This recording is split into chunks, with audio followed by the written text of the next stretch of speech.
സമസ്ത ഇന്ന് വളർന്ന് പന്തലിച്ചു. ഒരു ശക്തിക്കും അതിനെ തടുക്കാൻ കഴിയുകയില്ല. ഒരു രാഷ്ട്രീയ പാർട്ടിയുടെ സേവനം കൊണ്ടോ സഹായം കൊണ്ടോ അല്ല സമസ്ത ഇവിടെ വളർന്നത് എന്ന് വളരെ വ്യക്തമായി പറയാൻ ഞാൻ എന്തിന് രൂപീകരിച്ചുവോ ആ ആശയം അത് പ്രചരിപ്പിക്കുക മാത്രമാണ് ഈ മക്കൾ ചെയ്യുന്നത്. ഇന്ന് സമസ്തയുടെ കൂടെ ഏറ്റവും ഒരു കാലത്ത് SYS സമസ്തയുടെ ഊന്നുവടി ആയിരുന്നുവെങ്കിൽ ഇന്ന് സമസ്തയുടെ കൂടെ നടന്നുകൊണ്ട് സമസ്തയുടെ ഊന്നുവടിയായി പ്രവർത്തിക്കുന്നത് SKSSF ആണ് എന്ന് പറയാൻ ഞാൻ ആഗ്രഹിക്കുകയാണ്.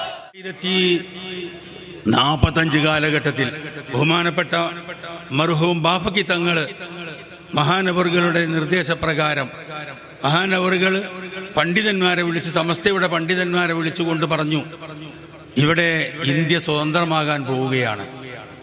അന്നൊക്കെ സ്വാതന്ത്ര്യത്തിന് വേണ്ടിയുള്ള പോരാട്ടങ്ങളും അങ്ങനെയുള്ള ചർച്ചകളൊക്കെ നടന്നുകൊണ്ടിരിക്കുന്ന കാലഘട്ടമാണ്. അപ്പോൾ ബാഫക്കി തങ്ങൾ പറഞ്ഞു, ഇന്ത്യ സ്വതന്ത്രമാകാൻ പോവുകയാണ്. അതുകൊണ്ട് ഇപ്പോൾ നമ്മൾ കുട്ടികൾക്ക് മദ്രസ പഠനം, കുട്ടികൾക്ക് ഇൽമു പഠിക്കുന്നത് ഇവിടുത്തെ ഭരണകൂടമായ ബ്രിട്ടീഷ് ഗവൺമെന്റ് സ്ഥാപിച്ച സ്കൂളുകളിൽ വെച്ചാണ്. പല ഭാഗങ്ങളിലും സ്കൂളുകളിൽ വെച്ചാണ് മദ്രസ പഠനം നടത്തുന്നത്. അന്ന് ഊത്തുപള്ളിയാണ്, മദ്രസയല്ല. വേറെ കുറെ ഭാഗങ്ങളിലും മൊല്ലാക്കന്മാര് സ്വന്തം വീടിനോട് ചേർന്ന് കെട്ടിയുണ്ടാക്കിയ ഷെഡുകളിൽ വെച്ച് ഓത്തുപള്ളി, ആ ഓത്തുപള്ളികളിൽ വെച്ച് പഠിപ്പിക്കുന്നതും കുറെ ഭാഗങ്ങളിൽ സ്കൂളുകളിൽ വെച്ച് പഠിപ്പിക്കുന്നതുമാണ് കുട്ടികൾക്കുള്ള മതപഠനം. ബാബയ്ക്ക് നിങ്ങൾ പറഞ്ഞു, ഇന്ത്യ സ്വതന്ത്രമായാൽ ഇവിടെയുള്ള മുസ്ലിം, ക്രിസ്ത്യാനികൾ, ഹിന്ദു മതസ്ഥർ എല്ലാവരും ഒരേ രൂപത്തിലായിരിക്കും. പിന്നെ മുസ്ലിങ്ങൾക്ക് അവരുടെ മതം പഠിക്കാൻ വേണ്ടി സ്കൂൾ ഉപയോഗിക്കാൻ പറ്റുകയില്ല. എല്ലാവർക്കും ഒരേ അവകാശമായിരിക്കും ഉണ്ടാവുക. അങ്ങനെയാണ് സ്വതന്ത്രമായാൽ ഉണ്ടാവുക. അതുകൊണ്ട് നമ്മുടെ കുട്ടികൾക്ക് മതപഠനത്തിന് വേണ്ടി വേറെ വഴി കാണേണ്ടതുണ്ട് എന്ന് പണ്ഡിതന്മാരെ ധരിപ്പിക്കുകയും പണ്ഡിതന്മാർ ആ ഭാഗത്തേക്ക് ചിന്തിക്കുകയും അങ്ങനെ 1950-കൾക്ക് ശേഷം മദ്രസ പ്രസ്ഥാനവുമായി സമസ്ത മുന്നിട്ട് പ്രവർത്തിക്കുകയും ചെയ്തു. വിദ്യാഭ്യാസ ബോർഡ് ഉണ്ടാക്കി, മദ്രസകൾ ഉണ്ടാക്കാൻ വേണ്ടി ജനങ്ങളെയൊക്കെ ആഹ്വാനം ചെയ്തു. അങ്ങനെ മദ്രസകൾ സ്ഥാപിക്കാൻ തുടങ്ങി. അത് സമസ്ത അംഗീകരിച്ചു. സിലബസ് ഉണ്ടാക്കി, പുസ്തകങ്ങളുണ്ടാക്കി, അങ്ങനെയുള്ള ഏകീകരിച്ച ക്രോഡീകരണങ്ങളൊക്കെ വരുത്തി അങ്ങനെ പ്രവർത്തിച്ചു തുടങ്ങി. പിന്നീട് അങ്ങനെ വരുമ്പോൾ ആ മദ്രസയുമായി ബന്ധപ്പെട്ട് മുഅല്ലിമീങ്ങൾക്ക് സംഘടന വേണം, മാനേജ്മെന്റിന് സംഘടന വേണം.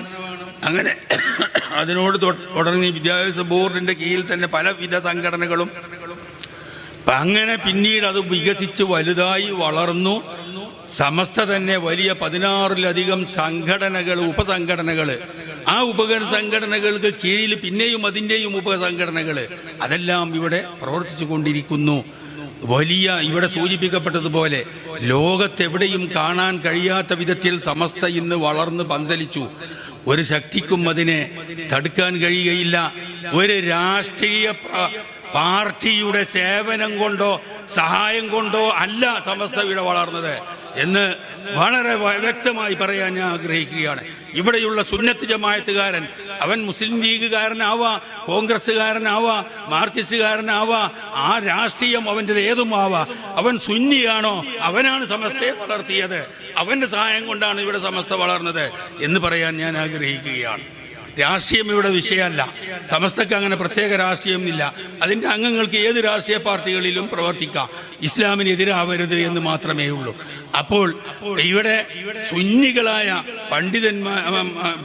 ജനങ്ങള്, പാവപ്പെട്ട അന്നത്തെ ജനങ്ങൾ, അന്നത്തെ ഉമറാക്കള്, അവരൊക്കെ സഹായിച്ചുകൊണ്ടാണ് സമസ്തയെ ഇത്രയും വലിയ ഒരു പ്രസ്ഥാനമാക്കി മാറ്റിയത്. ഇവിടെ കുട്ടികളുടെ പുസ്തകം വാങ്ങുന്നത് ഉമറാക്കളുടെ മക്കൾക്ക് മാത്രമല്ല. അവർ മാത്രമല്ല സമസ്തയുടെ പുസ്തകം വാങ്ങുന്നത്, ഇവിടെയുള്ള മുഅല്ലിമീങ്ങളുടെ മക്കളും സമസ്തയുടെ പുസ്തകം വാങ്ങുന്നുണ്ട്. ആ വരുമാനവും സമസ്തക്ക് തന്നെയാണ് ചെല്ലുന്നത്. ഇതൊക്കെ പരത്തി പറയാൻ ഞാൻ ഇവിടെ ഈ സമയം ഉപയോഗിക്കുന്നില്ല. ഏതായിരുന്നാലും സമസ്ത എന്തിന് രൂപീകരിച്ചുവോ ആ ആശയം അത് പ്രചരിപ്പിക്കുക മാത്രമാണ് ഈ മക്കൾ ചെയ്യുന്നത്. ഇന്ന് സമസ്തയുടെ കൂടെ ഏറ്റവും ഒരു കാലത്ത് SYS സമസ്തയുടെ ഊന്നുവടി ആയിരുന്നുവെങ്കിൽ ഇന്ന് സമസ്തയുടെ കൂടെ നടന്നുകൊണ്ട് സമസ്തയുടെ ഊന്നുവടിയായി പ്രവർത്തിക്കുന്നത് SKSSF ആണ് എന്ന് പറയാൻ ഞാൻ ആഗ്രഹിക്കുകയാണ്. അള്ളാഹു അവരുടെ ഈ പ്രവർത്തനം അവൻ സ്വീകരിക്കുകയും അതിനുള്ള എല്ലാ കഴിവും ആ മക്കൾക്ക് നൽകുകയും ചെയ്യട്ടെ എന്ന് ഈ അവസരത്തിൽ പ്രാർത്ഥിക്കുകയാണ്. സഹോദരന്മാർ,